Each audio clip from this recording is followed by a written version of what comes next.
Donc, voici pour le projecteur. On peut reconnaître le projecteur par un sacral non défini, puis il n'y a aucun moteur relié à la gorge. C'est un des plus nouveaux types. Donc, c'est le dernier à avoir été ajouté.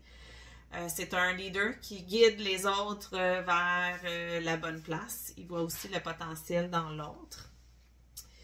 Il est très efficace et peut effectuer beaucoup en peu de temps. Qui fait aussi que son horaire de travail ne devrait pas être un horaire typique, donc le fameux 9 à 5. Pour un projecteur, c'est mieux de travailler sur une courte durée comme un 3 heures pour pouvoir vraiment être efficace durant toute la période. En tant que leader, il aime partager son savoir, puis il peut avoir tendance aussi à parler beaucoup.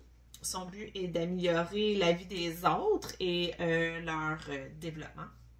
Il a une grande curiosité intellectuelle, donc il aime beaucoup s'instruire, beaucoup aller en profondeur, de pouvoir aussi aller chercher toute cette information-là, de la retenir dans le but de la partager. C'est un visionnaire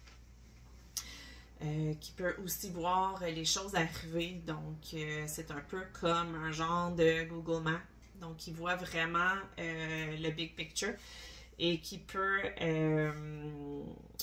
savoir là, où aller placer les choses et la ligne directrice à suivre. Il est fasciné par l'être humain pour comprendre son fonctionnement, qui fait aussi de lui, par rapport à son leadership, une personne qui aime guider et qui aime aider les autres. Pour ce qui est de voir le potentiel dans les autres, il est plus difficile pour un projecteur de voir le potentiel en lui-même. Puis d'être reconnu pour qui il est. Donc, il est très important d'aller demander le feedback à ce moment-là afin d'être reconnu par les autres.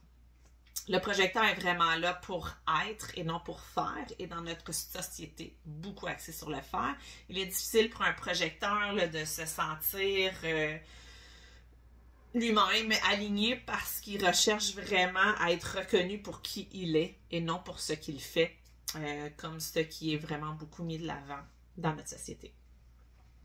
Il est donc important pour lui de faire des choses qui le passionnent, d'aller creuser dans les choses qui l'intriguent et de pouvoir jouer avec ça, vraiment être dans qui il est.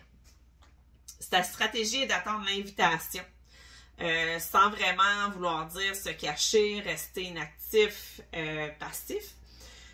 C'est d'utiliser sa stratégie de cette façon-là en attendant l'invitation. Ça le protège et ça le permet aussi d'attirer les bonnes personnes. En faisant ce qui lui tente, ce qu'il aime, en se laissant voir sans nécessairement attendre de résultats de ça, de pouvoir juste partager son savoir, ses capacités, ce qu'il connaît. Qui permet aussi à l'invitation d'arriver par la suite, vu que c'est dans un échange énergétique. Les invitations sont vraiment plus présentes pour un projecteur qui est allumé, qui parle avec passion de ce qu'ils font. Donc, l'invitation va venir naturellement à ce moment-là. Sa signature est le succès. Donc, un projecteur qui est aligné va faire des choses qui vont automatiquement l'amener vers le succès. Il sera guidé aussi à...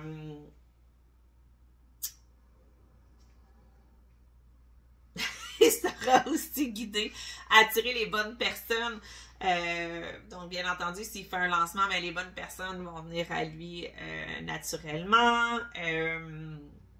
Les gens seront là.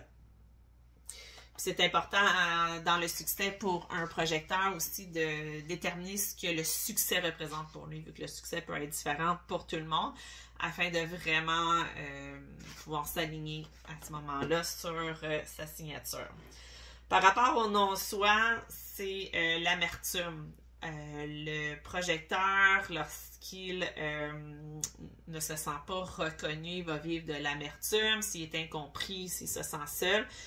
Dans le fond, s'il donne un conseil qui n'est pas nécessairement reconnu, à ce moment-là, il pourrait ressentir de l'amertume. Donc, c'est très important pour un projecteur de lâcher prise, d'être le sauveur de tout le monde. Donc, une personne qui ne veut pas recevoir de conseils à ce moment-là, qui n'a pas nécessairement manifesté l'invitation. C'est important pour le projecteur de lâcher prise à ce niveau-là afin d'éviter d'être dans l'amertume.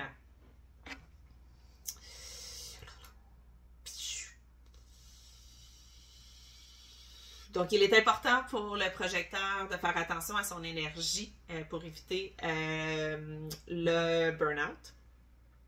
Et par rapport à son aura qui est vulnérable et pénétrante, ça le permet de bien aider les autres, mais aussi c'est important de comprendre ce qui lui appartient, ce qui appartient à l'autre, afin de pouvoir en faire la distinction et de pouvoir de pouvoir prendre le temps aussi de s'énergiser à ce moment-là pour éviter de devenir, lorsqu'il est épuisé, de devenir repoussant et les invitations à ce moment-là cessent de venir vers lui. Il y a plusieurs autorités pour un projecteur. Donc, il y a l'émotionnel qui dans le fond, doit attendre la vague émotionnelle pour pouvoir prendre ses décisions. J'en ai parlé un petit peu plus dans le générateur. Et voilà. Donc, le splénique, dans le fond, c'est qu'il va recevoir une invitation, par exemple, puis il va devoir écouter son intuition. Le splénique doit être défini à ce moment-là. Puis c'est sûr que le splénique, l'intuition, il n'y a rien de rationnel. Donc, c'est vraiment un ressenti très important d'être connecté dans son corps, parce que l'intuition, c'est vraiment très léger, là, comme un battement d'aile. Donc, c'est vraiment un feeling qu'on vit dans le moment présent qui va nous amener à se connecter. Puis de pouvoir aller vers la bonne place. Une autre autorité possible, c'est l'ego projeté. Dans le fond, le plexus solaire, le sacral, le splénique, qui sont non définis. Et puis, encore une fois, dans notre société, beaucoup de conditionnements par rapport à l'ego. Donc, c'est égoïste de prendre soin de soi. C'est important pour un projecteur avec l'ego projeté de s'honorer et de prendre soin de soi, parce qu'en le faisant pour lui, il permet aux autres aussi de s'honorer de cette façon-là. Si le cœur est défini en plus de l'autorité, c'est vraiment une personne qui va aller jusqu'au bout des choses. L'important aussi de prendre du temps seul afin d'éviter d'être influencé par les autres dans les prises de décision. Donc, l'ego projeté, il faut vraiment que ce soit des choix qui sont reliés au bonheur, à l'épanouissement, vraiment de se choisir en premier. Pour le projecteur égo projeté non connecté à la gorge, mais connecté à un autre centre qui est un des plus rares, il doit se laisser guider par son cœur, puis toujours penser à lui en premier, tel qu'il a mentionné plus haut, et son bien-être. Pour l'auto-projeté, ou autorité de soi, enfin qui est pour les projecteurs seulement, c'est d'utiliser sa voix.